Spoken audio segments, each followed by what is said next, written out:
네, 2부 마지막 순서입니다. 조성우의 퍼스트 클래스, 오늘도 SK증권 영업부 PIB센터 조성우 차장과 함께하겠습니다. 안녕하세요. 네, 안녕하세요. 네. 어제 시장 어떻게 보셨어요? 생각보다는 양호했지만 아직은 살얼음이다.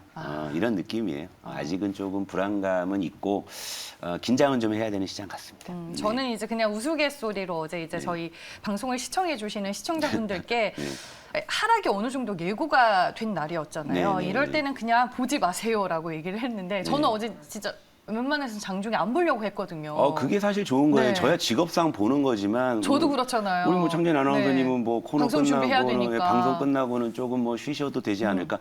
그러니까 이렇게 안 보는 것도 좋은 거예요. 사실 이제 우리 뭐 포스트 클래스의 철학이 뭐 주식 사놓고 이제 자기 일 보자라는 철학인데, 근데 이렇게 흔들리다 보게 되면 이제 다들 좀 너무 이쪽에 좀 몰입하시니까 이제 거기서 이제 또 흔들리는 것들이 있거든요. 그러니까 어쩔 수 없이 좀 하락을 우리가 받아들여야 되는 순간들이 있어요. 그러니까 그럴 때는 조금 초연하게 좀 대처하시는 것도 굉장히 좀 좋은 지혜인 것 같습니다. 네. 네, 오늘은 안 보시면 안 될 것 같고 시장 이제 어떻게 또 흘러가게 되는지 체크를 해야 되니까 저희가 주제 보고 자세한 시장 얘기 들어보겠습니다. 주제 함께 보시죠.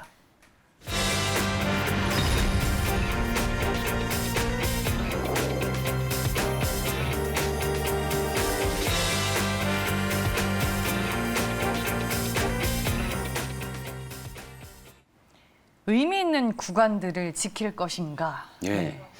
이게 이제 왜 이런 제목이냐면 어제 시장을 좀 하루 종일 지켜보니까는 어떤 종목은 의미 있는 숫자들, 또 시장 자체는 뭐 이를테면 뭐 전저점, 그러니까 기술적으로나 심리적으로나 상당히 그 의미 있는 구간에서 어제 사실 굉장히 치열한 전투가 여러 군데에서 벌어진 거예요. 그러니까 결국 이제 이런 것들이 모여서 시장의 방향을 분명히 결정을 지을 거기 때문에 지금 사실 그 구간들을 지켜내는 것이 승부처가 될 수 있고 여기서 더 안 빠질 수 있는 거고 또 지켜내야만이 또 다시 우리가 반등을 좀 도모할 수 있는 게 아닌가 이렇게 보는데 제가 이제 시장에 대해서는 뭐 추가 하락에 대한 가능성을 우리가 좀 열어두자라는 말씀을 좀 드렸지만 실제로 그런 하락이 나왔고 또 그런 하락 속에서도 또 처절하게 또 지켜내는 시도들도 분명히 좀 나왔거든요. 그러니까 그걸 좀 제가 오늘 설명해 드릴게요.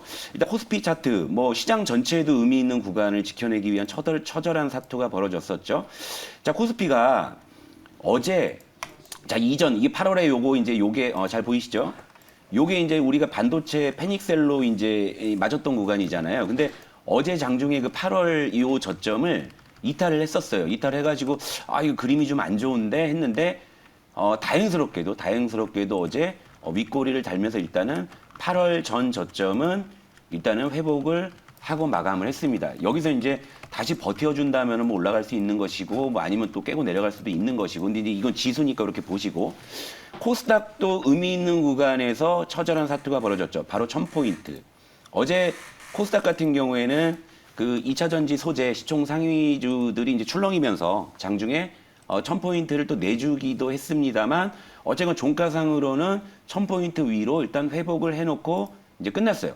에코프로비엠이 시총 2위고 LNF가 시총 4위예요. 거기에 뭐 천보 있죠. 네. 뭐 2차 전지 소재주들이 코스닥 시총. 그러니까 예전에 우리 그걸 연상을 하는 것 같아요. 그러니까 예전에 코스닥 시총 그 탑10이 막 죄다 바이오였던 시절 있잖아요. 맞아요. 저도 제 기억엔 네, 그랬는데. 그때 뭐 바이오들 출렁이니까 막 코스닥이 막 푹 빠졌다가 푹 올라오고 뭐 거의 개별 종목을 방불케 하는. 근데 어제 코스닥이 그런 어떤 변동성을 보였음에도 어쨌건 1000포인트는 일단 지켜내고 끝났다. 그러니까 양시장 모두 지금 의미 있는 구간을 지켜내기 위한 처절한 사투를 벌였었고 그러면 앞으로 이 코스닥이나 이 코스피가 뭐 이전 저점 아니면 이제 1000포인트 이걸 또 이제 어떻게 지켜낼 것이냐 말 것이냐는 바로 이제 이 종목들의 각계 전투의 결과들이 모여서 그렇게 되겠죠. 그러니까 요거 종목도 한번 볼게요.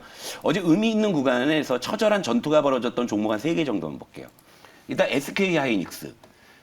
이 녀석은 이제 어제 장중에 또 10만 원이 이탈하기도 했고 8월 반도체 패닉셀의 저점이 98,900원을 지금 위협받고 있는 그런 상황인데 자, 요 차트에서 보시다시피 그 반도체 패닉셀 이후에 요 10만 원대 요 초반에서 상당히 많은 거래가 됐잖아요. 그러니까 이게 역설적으로 보면 굉장히 강력한 지금 지지대를 지금 형성을 하고 있어요. 그러니까 요걸 매물대 차트로 한번 좀 보여드리면 자, 보세요. 실제 여기 이제 매물대가 많이 지금 덮여져 있고 요걸 조금 더 구간을 넓혀서 보면 그쵸. 최근에 이 가격대에서 어마어마한 거래가 일어났기 때문에 지금 이 부분에 대한 하단을 지금 위협받느냐만 굉장히 처절해요. 그런데 간밤에 또 이제 마이크론의 주가가 좀 하락을 해서 좀 불리한 상황이긴 합니다만 어제 오늘 다 좋지 그렇죠. 못했죠. 결국은 SK하이닉스가 이 강력한 지지대인 10만 원을 지켜내느냐 마느냐가 결국 이제 시장 지수에도 반영이 될 것이다. 이제 이런 논리를 보시면 되고요. 그리고 이제 또 하나 종목을 보자면 뭐 현대차도 한번 볼게요. 현대차는 어제 일단 기본적으로 장중에 또 전저점을 얘도 이탈을 했어요. 이탈을 했고 20만 원마저도 이제 위협을 받는 상황인데, 근데 저는 솔직히 개인적으로 이 현대차 가지고 계신 분들은 제가 찾아가서 소주 한 잔씩 사드리고 싶은 마음이 있는 게 그 좋은 실적을 내면서 그렇죠. 그러니까 요거 보세요. 요 애플카로 연초에 이렇게 들썩인 거 아니더라도 현대차는 자기 실적만 가지고도 충분히 주가를 우상향을 만들 수 있는 실적을 좀 보여주고 있는 건데도 오히려 지금 보세요. 추세선마저 이탈하고 이렇게 하락하고 있으니까 제가 어제도 이제 말미에 그래서 현대차 참 억울하다 말씀을 드렸는데 이 현대차 같은 경우에도 다시 한번 보시게 되면은 지금 전저점을 이탈하는 걸 걱정을 하고 있고 20만 원을 이거 지켜내느냐 이걸 걱정하고 있는 이런 상황이다. 그러니까 결국엔 현대차도 이 구간을 지켜내느냐 마느냐가 역시 이제 지수의 또 결과치로 반영이 좀 될 것이고 그리고 또 하나 이제 보자면은 이제 카카오도 한번 볼게요. 카카오도 지금 지난주에 물론 이거 좀 얘도 이제 많이 좀 최근에 하락을 했지만 일단 더 안 빠지려는 시도를 하고 있잖아요. 그런데 지난주에 있었던 이 이전 저점을 또다시 이제 위협받는 그러니까 코스피의 시가총액 이 상위주들이 각각 지금 어떤 의미 있는 고지에서 지금 처절한 지금 전투를 하고 있는 거예요. 그러니까 물론 이제 이 세 종목이 다 이제 승리로 이제 귀결이 된다면 이제 지수는 또 이제 여기서 지켜내고 올라갈 수 있겠지만 여기서 또 이제 어떤 종목은 또 지켜내지 못하고 또 밀릴 수도 있고 아니면 또 뭐 운이 나쁘다면 다 내줄 수도 있고 하는 거잖아요.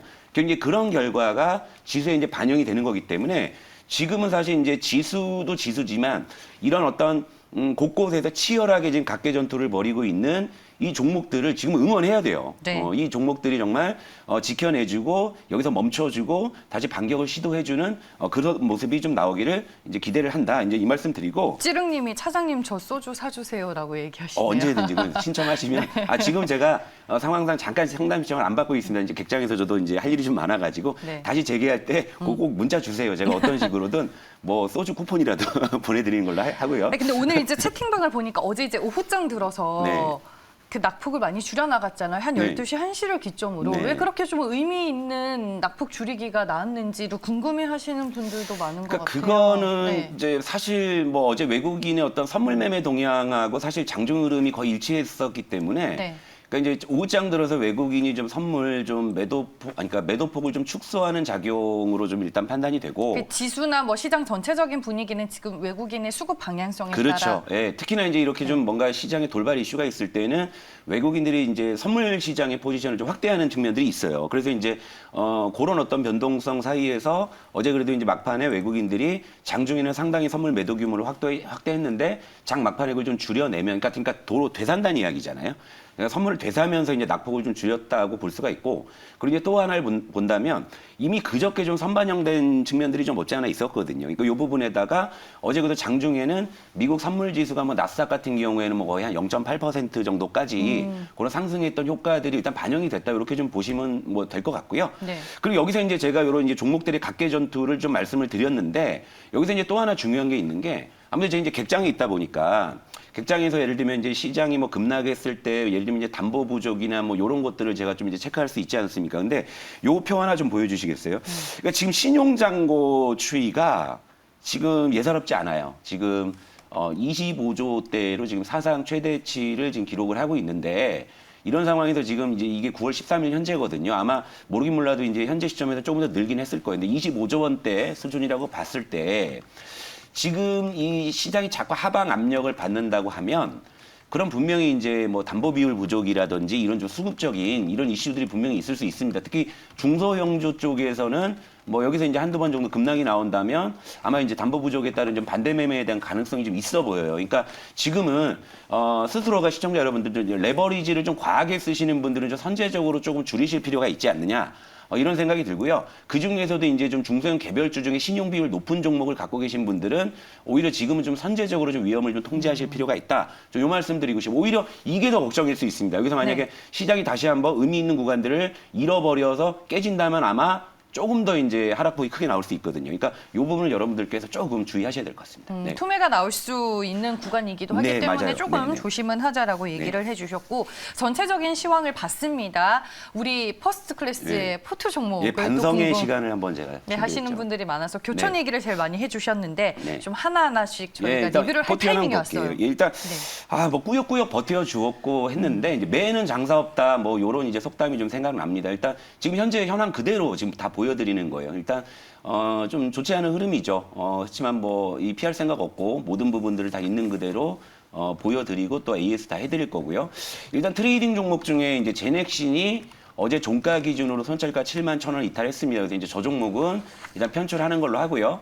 그리고 이제 또 하나의 이제 트레이딩 종목인 제일전기공업은 아직 뭐 이제 매수가 주변에서 지금 상당히 지금 탐색을 하고 있기 때문에 저건 이제 추후에 이제 또 말씀을 드리고 오늘 시간상 정규 종목으로 일단 AS를 좀 해드리고 갈게요. 네. 일단 첫 번째 교촌 FMB 먼저 해드릴까요? 그러면 네. 교촌 FMB. 일단 어제 종가가 일단 최초에 제시해드린 손절가 이제 19,000원이에요. 19,000원인데 최근에 시장의 변동성이나 시황을 고려했을 때 일단은 손절가를 좀 18,400원까지 조금 더 이제 하향을 할게요. 그러니까 마이너스 7% 정도였는데 마이너스 10%로 조금 더 이제 여지를 두겠다. 그러면서 이제 조금 더 지켜볼 생각이고 사실 이게 수급을 보면 뭐 나무랄 게 없어요. 뭐 이 9월 내내 뭐 기관이 뭐 매일매일 이렇게 쓸어 담았는데 무려 24만 주를 현재 9월에 순매수 해주고 있거든요. 금액으로 50억을 사고 있는데도 참 이 주가가 이제 못 가고 있는 게 뭐 시황의 어떤 문제도 좀 있어 보여요. 아무튼 일단은 손절가를 18,400원까지 하향을 했지만 여기서 이제 추가적인 하향은 없어요. 여기서는 추가적인 하향은 없고 하향한 만약에 손절가마저 위협받는다면 시장은 지금보다 조금 더 안 좋아질 가능성이 크기 때문에 일단 요 부분을 좀 여러분들께서 참고하시면 좋을 것 같고요. 그리고 이제 또 하나 이제 서울 바이오시스 이 녀석도 수급으로는 상당히 나무랄 게 없는데 최근 10일 중에 8일 동안 외국인 매수가 들어왔고요. 9월 누적으로는 외국인들이 거의 이제 16만 주를 샀습니다. 이것도 금액으로 30억 정도를 꾸준하게 사주고 있는데도 역시 지금 뭐 시황이 좀 아무래도 조금 영향을 좀 주는 듯해요. 일단 이것은 손절가를 15,300원으로 한번 하향한 거가 있기 때문에 여기서 만약에 또 추가적인 뭐 하락이 나와서 이탈을 한다면은 여기서도 더 이상의 이제 융통성이나 뭐 너그러운 문제가 이제 부리지 않을 생각이에요. 왜냐하면 그때는 새롭게 판을 짜는 게 차라리 맞다. 이런 판단인데 일단 시황을 고려해서 약간은 좀 융통성을 좀 발휘하고 있는 그런 상황이다. 이렇게 말씀을 드리고 네.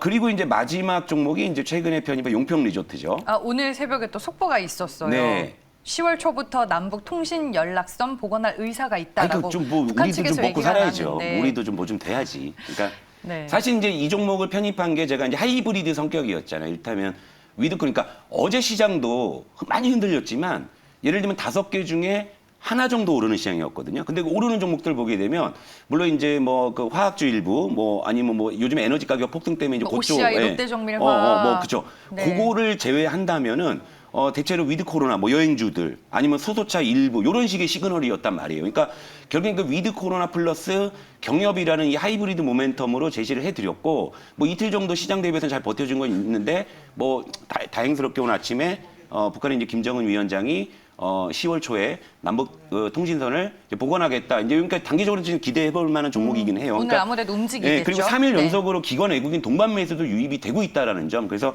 요거 목표가 6,600원, 손절가 5,350원 유지하면서 일단 정규 종목에 대한 AS 일단 좀 뭐 해드렸고요. 또 네. 제가 이제 계속 또 해드릴 테니까 너무 우리 종목들을 염려하지 마시고 일단 저도 좀 수익을 좀 내드리는 쪽으로 최선을 다하고 있으니까 많이 응원해 주십시오. 고맙습니다. 알겠습니다. 시장을 이기는 장사 없다라고 많은 오늘 시청자분들이 또 채팅방에서 얘기를 해주셨습니다. 시장과 함께 포트 점검까지 우리가 해야 할 일들을 모두 다 끝냈고요. 저희는 여기서 인사드리겠습니다. 오늘도 함께해 주신 여러분 고맙습니다.